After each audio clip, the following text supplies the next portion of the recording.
যে বাচ্চা জন্মানোর আগে বার্থ সার্টিফিকেট, বরানগরে যে ঘটনা ঘটেছে, ঠিক এটা এগিয়ে বাংলার নমুনা। এগিয়ে থাকতে হবে তো বাংলাকে, বাচ্চার জন্মের আগে সার্টিফিকেট দিয়ে দিয়েছে। কতটা আমরা এগিয়ে আছি, অ্যাডভান্স, এগুলো আমাদের ভাবতে হবে, এগুলো প্রগতির লক্ষণ এ রাজ্যে।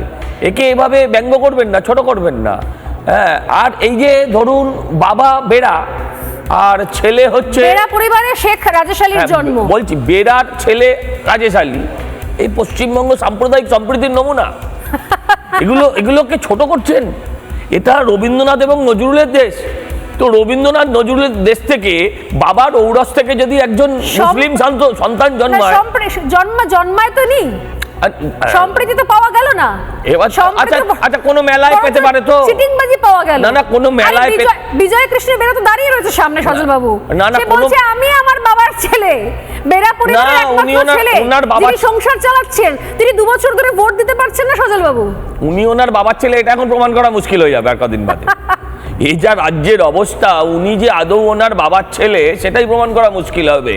মানুষ যদি না বোঝে, এই বেড়ারা যদি না বোঝে যে এদের বেড়া টপকে যে কারা ঢুকে যাচ্ছে এদের ঘরে, এটা যদি ওনারা আজকে না বোঝেন, আর আপনার দ্বিতীয় সুযোগ আসবে না। 26 ইজ ইয়োর লাস্ট ট্রেন, এরপরে প্ল্যাটফর্মেও শুয়ে থাকতে পারবেন না। এটা কিন্তু বাঙালিকে মাথায় রাখতে হবে। যারা পরিযায়ী না হতে চান, বাঙালি যদি জাতটাই পরিযায়ী না হতে চায়, হিন্দু বাঙালিদের মাথায় রাখতে হবে যে এটা তোমার শেষ ট্রেন।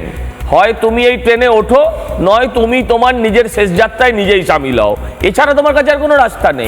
কি মারাত্মক কথা! আমরা বলি পরিযায়ী শ্রমিক, পরিযায়ী জাতি, পরিযায়ী জাতি হতে পরিযায়ী জাতি হবে এরপর পরবর্তী 5 বছরে। সেটাও মমতা দি এমন ঘেটে দিয়েছে, অন্য রাজ্যে গেলেও ট্যাঙ্গানি খাবে। তাকে এমন ঘেটে দিয়েছে, কারণ বলছে বাংলা বললেই মারছে, বাংলা বললেই মারছে। এটা তো কর্ণাটকের যারা কর্ণাটকী লোকেরা আছে তারা শুনছে, এটা তো অসমের অসমিয়ারা শুনছে, এটা তো মানে পুরো দেশের কেউ নেবে না, আপনাকে অন্যান্য রাজ্যের মানুষের সবাইকে বাংলা বিরোধী করে দিচ্ছে। একদম বাঙালিদের একটা অদ্ভুত শত্রুতার সম্পর্ক করে দিলেন মাননীয় মমতা বন্দ্যোপাধ্যায়। কিছু তার এটিম বিটিম সিটিম রেখে, বিভিন্ন পক্ষটক্ষ রেখে বাঙালি এবং অবাঙালির মধ্যে এত বিদ্বেষ যা বিগত কখনো বছরে আমরা দেখিনি। এমন বিদ্বেষের চাষ করলেন যে এরপর পরিযায়ী জাতি হয়েও যে নিশ্চিন্তে থাকা যাবে এর কোনো গ্যারান্টি নেই।